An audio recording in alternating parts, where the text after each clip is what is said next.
un des personnages les plus forts que j'ai pu interpréter. Elle m'a fait grandir, Noémie. Elle m'a fait grandir et elle m'a fait aussi perdre aussi un... J'ai beaucoup moins peur aujourd'hui du regard des autres. Ça m'a un peu enlevé ce truc-là, bizarrement.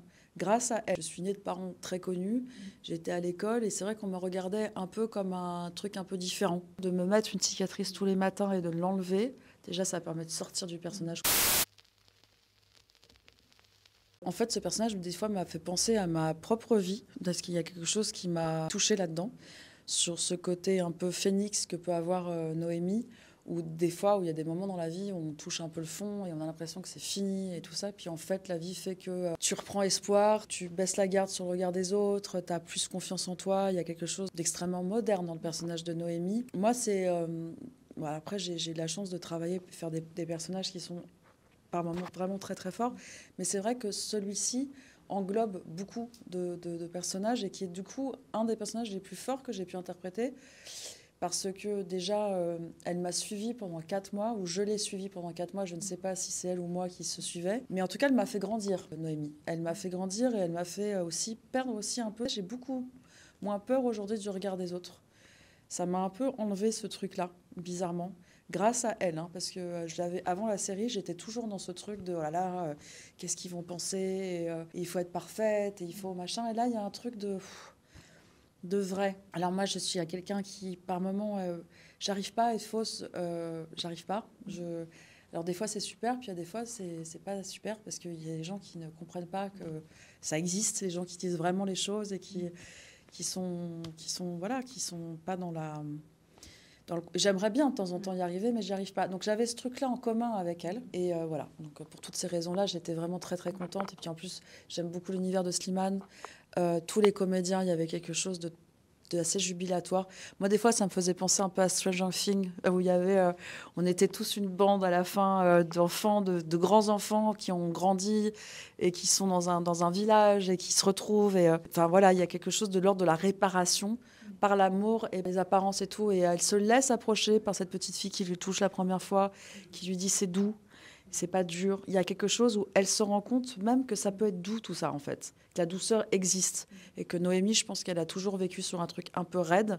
Et elle devait, à cause d'une tragédie qui lui arrivait enfant, je ne devais pas la dévoiler parce que c'est dans les autres épisodes, mais du coup, elle s'est blindée pour être la nana irréprochable. Et je pense que ce truc-là, où des fois la vie te dit que t'es mise de côté et que c'est foutu pour toi et que c'est terminé, que plus personne te désire, comme quand t'es comédienne, il y a des fois t'es pas désirée ou t'as moins de propositions et t'as l'impression que c'est la fin de ta vie.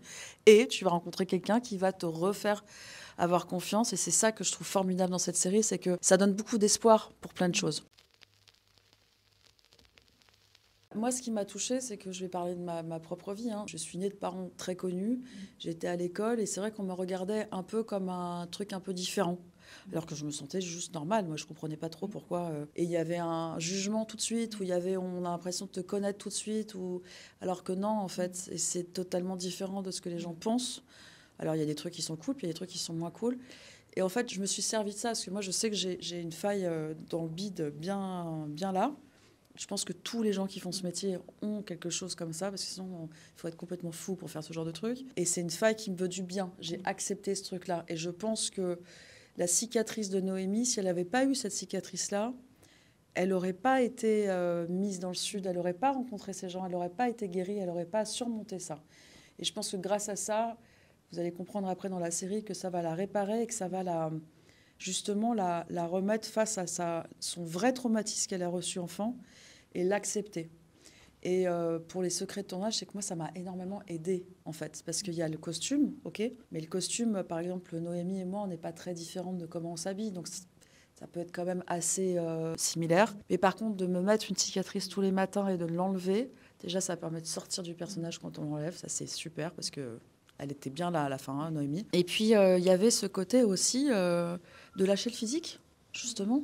D'accepter, de pas être hyper jolie tout le temps, hyper dans la séduction, d'essayer d'être aussi dans la séduction malgré ça, donc d'avoir une espèce de confiance encore plus grande, de dépasser ce truc-là.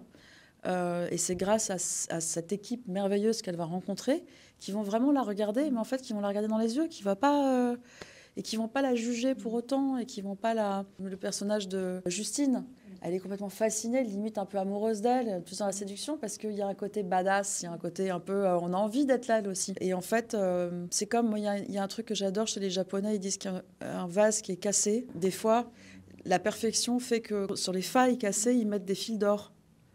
Et en fait, ça devient une œuvre d'art.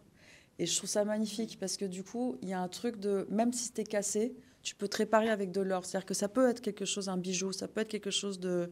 Justement, ouais, regardez, regardez, je m'en suis sortie. Aujourd'hui, j'ai aucune peur à vous regarder dans les yeux et à vous dire... Et ça, je trouve que c'est assez balèze pour une femme, surtout aujourd'hui, où on est quand même beaucoup... On veut être apprécié, on essaie de ne pas être dans la séduction, mais en même temps, il faut l'être aussi un peu.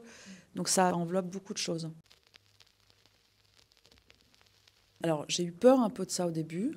Quand on m'a dit que c'était pas en milieu naturel, j'avais moins peur parce que moi, les requins, tout ça, c'est juste pas possible. Là, j'aurais pas pu, hein, franchement. Mais là, c'était dans une piscine de 32 degrés, ça va.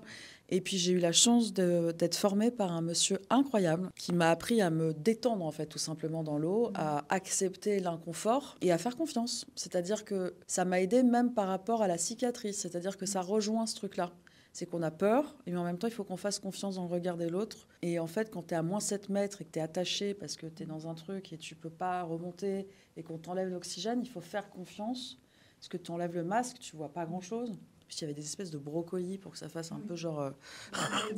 Ouais, il y avait des petits grains de brocoli qui se baladaient partout. Je ne voyais rien du tout, mais j'entendais Slimane. Il y avait la femme de ce monsieur qui m'avait formée qui dit « Ok, t'es prête ?» J'entendais tout dans l'eau. 5, 4, 3, tu prends une grande inspiration. Et en fait, il y a un truc un peu, tu es dans un rêve.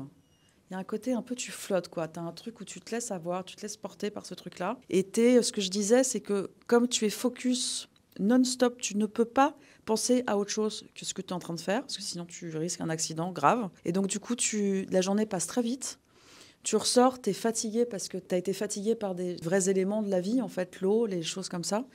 Et donc, tu es lavé. Il y a un truc Enfin, je me souviens que je ressortais, j'étais zen, hyper cool, quoi. Ça m'a donné envie, du coup, de plonger vraiment dans la mer, par exemple. Alors que moi, ça, pour le coup, ça m'angoisse. Mais j'ai été formée par des gens qui ont été tellement calmes, qui m'ont appris ce truc où chaque jour, il y avait une méditation de respiration, de trucs. Ça m'a fait un bien et ça a continué. Du coup, j'ai gardé des réflexes comme ça aujourd'hui.